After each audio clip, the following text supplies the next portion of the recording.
Welcome to Discovery Watch with John Kaiser. I'm your host, Jim Goddard. Welcome back to the show, John. Jim, it's good to be back. John, Azimuth Exploration reported high-grade results this week for its Eleanor South project in Quebec, and there was a positive response from the market. Is this another false alarm for the Chichu intrusion, or are the juniors finally figuring out this gold system? Jim, that was the question I had, because the Chichu intrusion was a very tantalizing play. Last year took Sirius up to $1.30-$1.40 range, but then the results never quite gave us the zone that we were looking for. So I called up Jean-Marc Loulan, who is the CEO of Azimuth, which is the 27% partner with Goldcorp and East Main Resources on the Eleanor South, which covers the southern half of the Chichu intrusion. I said, is these high-grade numbers you got from the Monie, is this just another little flash in the pan to tease us and then frustrate us again? And he said, no, this is really important. What we have done in the Monie prospect, which is just at the border with Sirius's 100% owned Chichu project, they have stripped that area and they have channel sampled it, and they produced us high-grade numbers, anywhere from 1 to 2 ounce equivalent, over lengths up to, or widths up to 5 meters for a 36 meter segment. Now you say, okay, big deal, 36 meters, that doesn't mean anything. But the importance of this is they can now start to see what the controls are of the gold mineralization within the Chichu intrusion.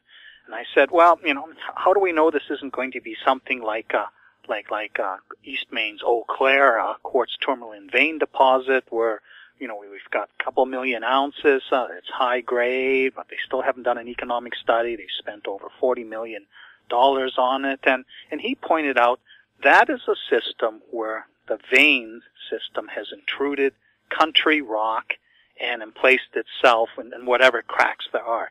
The tonalite system, he says, the mineralization is contemporaneous with the intrusion.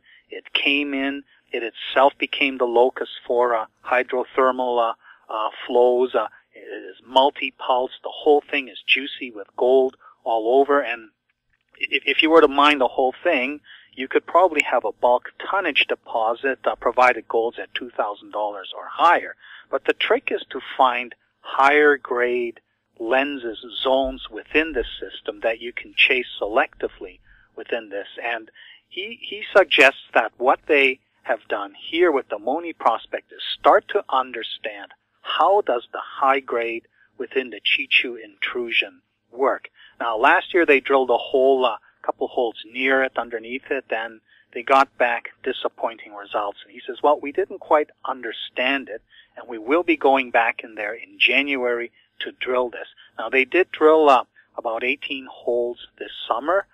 They did that on the northeastern flank of the Chichu intrusion. This would be east of the Monie prospect, where they have had good grades before, so we'll get a better understanding of how the intrusion and the interface with the metasediments, how the mineralization works there. But more importantly, they put a series of holes over in the southwest corner of the Chichu intrusion where the southern flank turns north. And this is south of the JT prospect, where East Main and Azimuth and Goldcorp had done a lot of work about 10 years ago and never quite took the Chichu intrusion itself seriously, chased stuff outside of it. Now we'll get some holes in that nose, and that should be very, very interesting. At the same time, Sirius, on its property to the north, it has stripped a large area in the northeast corner of the Chichu intrusion, where it is also doing channel sampling, and they published a few snippets here and there. They've still got lots of channel samples coming in. I think by the end of this season, heading into 2018, both companies will have evolved a much better understanding of what controls the gold within this Chichu intrusion. So I've got my fingers crossed. It's unlikely we're going to see any news this year that will knock the ball out of the park, but I think this Chichu intrusion has finally reached a stage where it's going to get respect from the market again. Adamira Minerals has had a pretty disappointing summer, but this week the stock jumped higher after the company announced it was sending core for rush assays. Has Adamira made a new discovery? Well, it's possible they may have rediscovered an old discovery. This year has been frustrating for the company because their plans to drill all these geophysical targets that they had generated last year have been stymied to a large degree because of the forest fire restrictions. Apparently they weren't allowed to drill during the day. They had to drill at night, which isn't, of course, a great thing to do because drilling at night's a bigger safety issue. The Forest Service has also proven very difficult. Some of the land is BLM, so they've got drill permits and they have drilled holes on a couple of targets.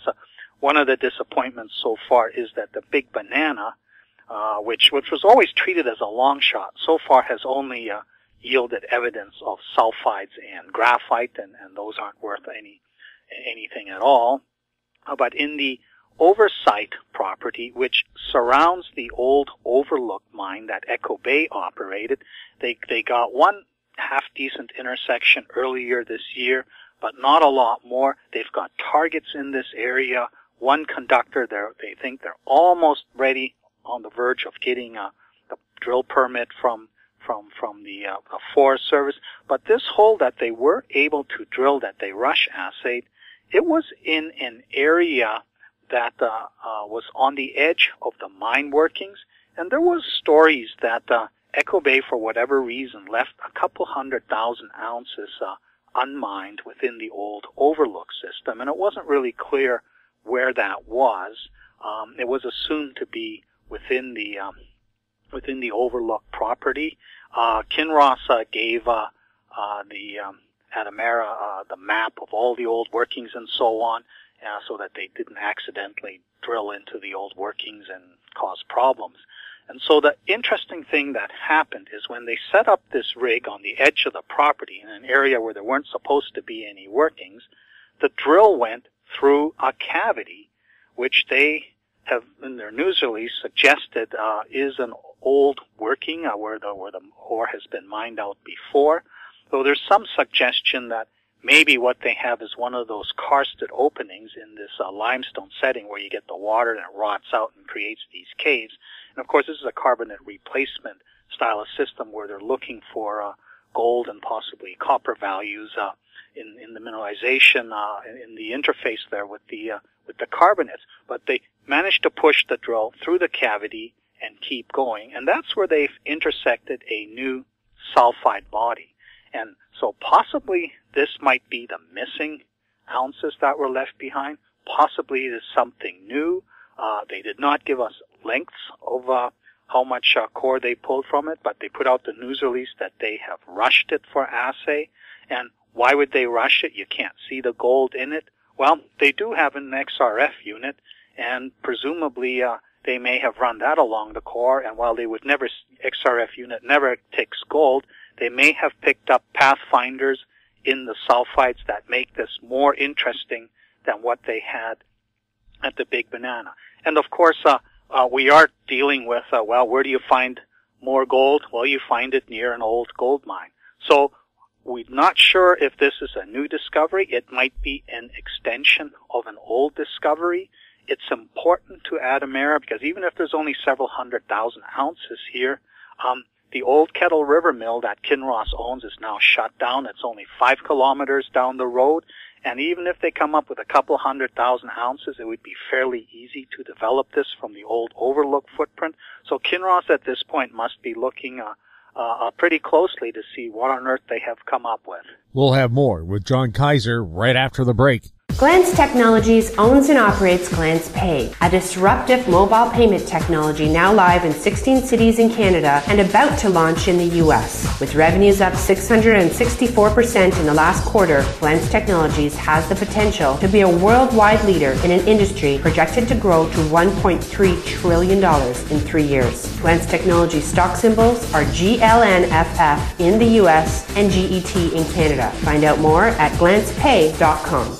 I'm Larry Ray, President and CEO of American Manganese Inc., listed on the TSX Venture, ticker symbol AMY, A-M-Y, with proprietary patents in the U.S., China, and South Africa. Our focus is on recycling lithium-ion batteries for electric vehicles. China recently legislated the responsibility for recycling onto their electric vehicle manufacturers and importers. For more information, please visit AmericanManganeseInc.com or phone me, Larry Ray, at 778-574-4444. Welcome back. We're chatting with John Kaiser. John, Novo Resources provided an update for its Purdy's Reward project. Did we learn anything new? Well, we did not learn any new quantitative information such as grades, which is what the market is really waiting for. But what we did learn is a lot of qualitative information about what these conglomerate beds at Purdy's Reward look like, and also little tidbits that tell us that the WITS 2.0 hypothesis cannot so easily be dismissed. Now, the WITS 2.0 hypothesis is that the nuggety gold in these conglomerate beds at Purdy's Reward are not just a local freak show where some veins up in the hills 3 billion years ago got eroded, the gold dragged out of the quartz veins and pushed into the basin and distributed in these channels. And what we have here is a local paleoplacer gold deposit. And of course, one of the major theories as to what is behind the Witwatersrand reef gold deposits, which are 2.6 billion ounces, averaging 10 grams per ton, is that, this all came from these deposits in the uplands, eroded and transported and deposited into the basin. Now, in the case of the WITS, they're only about 2 meters thick at best. And so you kind of scratch your head and say, okay, for your typical Archean epithermal type or mesothermal type of gold deposit, this entire region around there must have been absolutely wall to wall with these deposits, of which there are no remnants left, and they all magically got shaved down within the same time span needed to pile up gold within a 2 meter succession, and what ends up being ultimately a 7,000 meter thick succession of sediments. So the interesting tidbits that Novo provided is, first of all, they've drilled on a 50-meter grid scout holes until they get into the basement, and the basement there is fairly shallow. So they've got a 400-meter by 200-meter area where they have observed the conglomerate bed thickness of anywhere from 4 meters to 15 meters in terms of true thickness. Now, they observed that we do not see any evidence of channelizing. In other words, this does not appear to be in the middle of some braided river fan system where you have some major river exit into the basin and then wander back and forth and create all these channels where the gold nuggets have piled up. So we're still seeing a sort of random, a kind of setting where there's no special reason to look at this as anything but a typical nearshore environment, loaded up with gravel and cobbles and sand where the tide washes it back and forth. So that was kind of a interesting observation, suggesting that the paleo theory is not what's behind that. Another thing that people have pointed out is that, or what the company pointed out, was they've observed that the gold nuggets that they're seeing in the stripped part of the beds where they daylight appear to be concentrated in the portion of the conglomerate bed that has ultramafic clasts in it. And that means sort of the basaltic rocks, darker colored rocks, and that when you get to the upper part of the conglomerate beds, quartz cobbles and start to show up, but the gold tends to be not there. Now, this is again an indirect argument against the anti-Witts 2.0 hypothesis, because they're saying, well, if the gold came from all these quartz veins, why are the gold nuggets in there with these basaltic rocks, which are going to be just the country rock coming from everywhere? Why where the quartz cobbles ended up, there don't appear to be any gold nuggets? So this is again kind of like an extra little support for the Witts 2.0 hypothesis. And of course, the scientific theory behind the Witts 2.0 hypothesis is that the gold did not come from any hydrothermally emplaced bedrock source, but in fact dropped out of the seawater.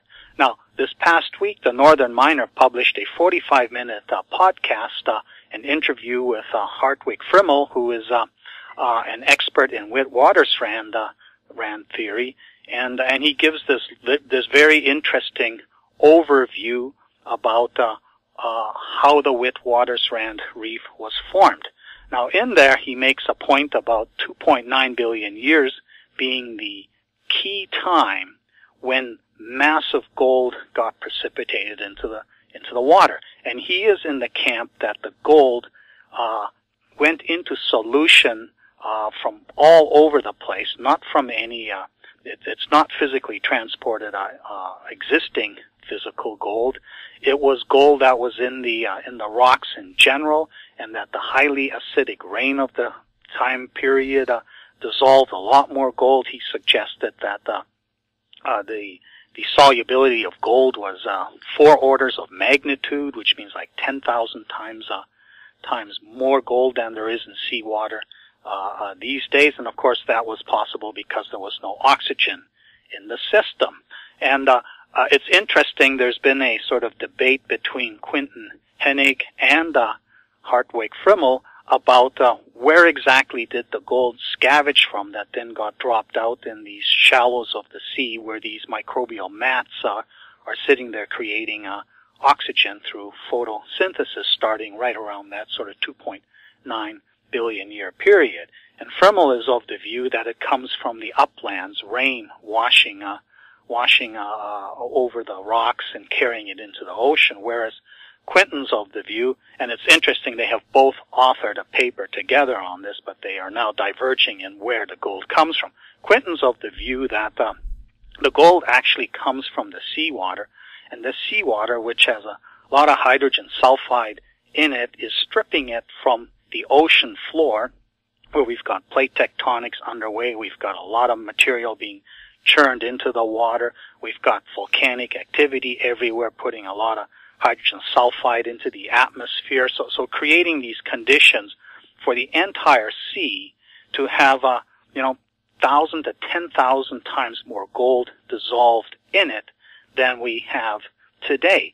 And in this nearshore environment in the Pilbara, what we have is we have the microbial mats growing there, making oxygen, and every day, twice a day, the tide brings in a fresh batch of water that's loaded up with the gold, and the gold is attached to a bisulfide, and when the oxygen comes along, it literally boots the gold atom off the bisulfide and ends up creating a sulfate, and the gold grain or the gold atom needs to go somewhere, and so when it drops out of solution, precipitates, it needs a substrate to precipitate onto, and what it likes is another gold grain. So you have these gold nuggets growing on the seabed floor, and of course the tide is also rolling it around all the time, moving it back and forth, so you get some sort of sorting going on, where the larger nuggets may end up over here, the finer gold grains over there. And this, it's emerged that this is a reason why, the hopes that there is fine gold systematically disseminated throughout these beds. Those hopes have diminished somewhat because of this mechanical sorting in this seabed environment. And so the fine gold may end up being concentrated more in this particular pocket, and the larger nuggets in another area, which is why the scout drilling program is probably not going to be helpful in defining a gold grade. I mean, it remains to be seen what it does at the end of the day. They're bringing a second rig in there to step up the grid drilling of these scout holes, which that establishes how deep and thick the conglomerate beds are. But this week, coming up, the large diameter, the 17.5-inch percussion rig is going to go in there and start collecting bulk samples of half-ton to a ton, which will be shipped off to Nagram for where the Steinert machines have been set up to process this under the protocol developed by Novo. And results, well, they probably won't start flowing until late November or probably in December. So we're heading into a period of information uncertainty where we're not likely to get a lot of information about how does the gold grade behave within the system. And I've seen that on the stock forums and that people get worked up about why are they twinning holes. Well, the small diameter scout holes are really pilot holes that tell you where you want to put the large diameter hole. It gives you a lot of information. They will assay it. They'll know what other marker elements are in it. They'll understand the texture of the rock, what sort of pebbles, is it more sandy in this area, and so on. All of this will go into a giant database to help them understand down the road how to evaluate these beds. Because right now, the bed's daylight and they're stepping down, and by the time they get to the end of the property boundary, it's probably 100 meters deep.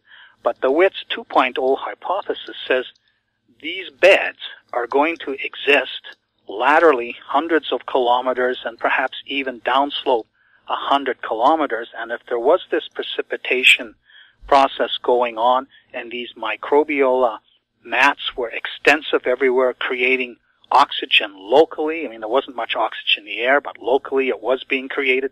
And it was this giant gold farming operation where every day the sea brings in fresh batch of gold-rich water, and every day gold gets harvested out of the seawater, dropped down. The WITS 2.0 hypothesis is that there is an extraordinary abundance of gold left in this Pilbara area, possibly order of magnitude bigger than the WITS 1.0 in South Africa, because the Mount Roe basalt, when it erupted just after 2.8 billion years, it was like paving a cap, sealing this giant area of conglomerate bed and protecting it from being moved around, remobilized, and transported elsewhere.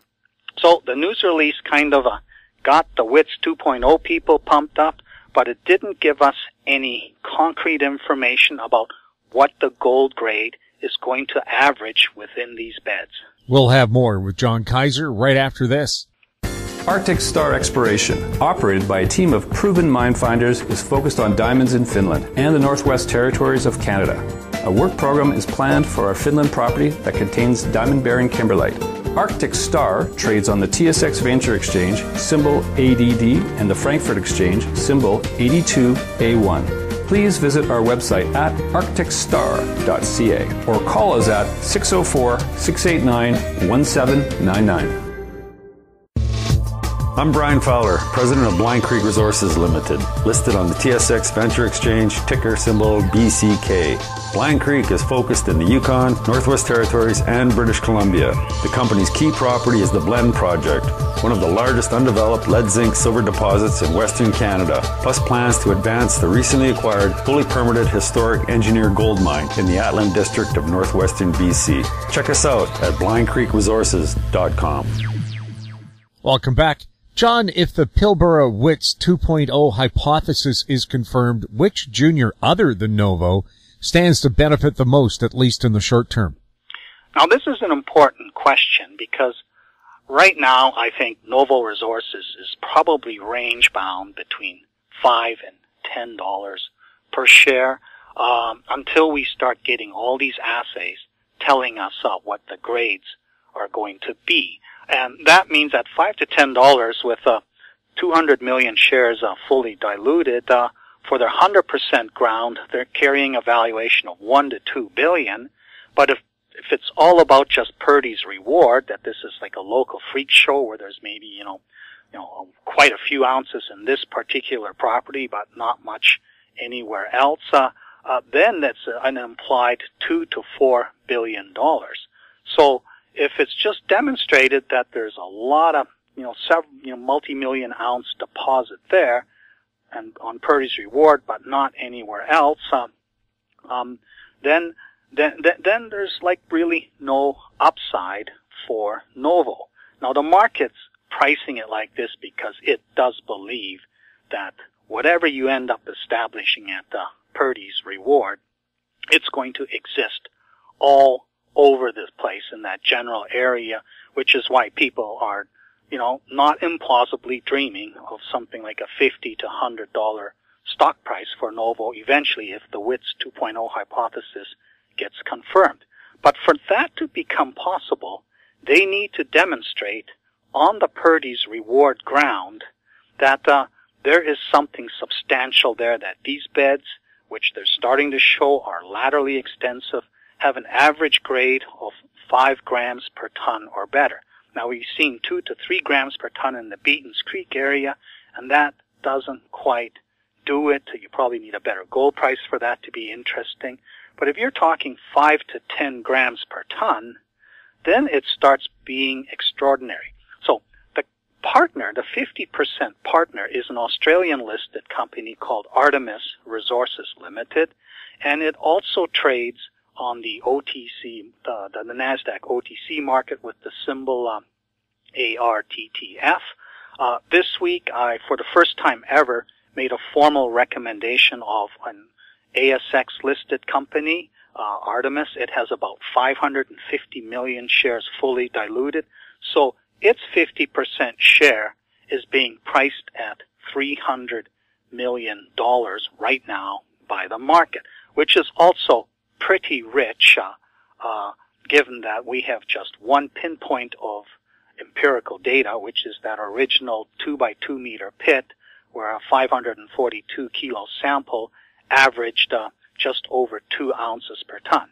Now, it's really important to keep in mind 67 grams per ton.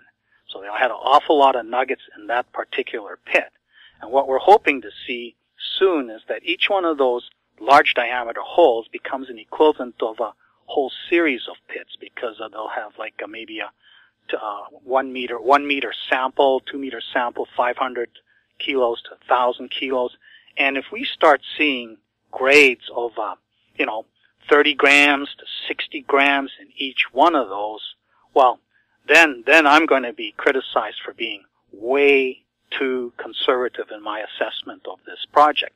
But what I have done is I've looked at this Purdy's reward claim, and you can see that this conglomerate bed, which is exposed for about 1,000 meters or so, but it continues across the entire property. There's about 6 kilometers of strike. It creates a triangle, and if you assume that the bed is everywhere, and so far this appears to be the case, because it's not the same thickness everywhere, because the underlying Archean basements, 3 billion year old stuff, it undulates. There's some deeper pockets, some shallower ones, and of course the sediment will have gradually filled up the deeper ones first. And during this whole period when the precipitation was happening, they would have all filled up with gold nuggets of various different sizes over time, and perhaps been locally worked around by the tides.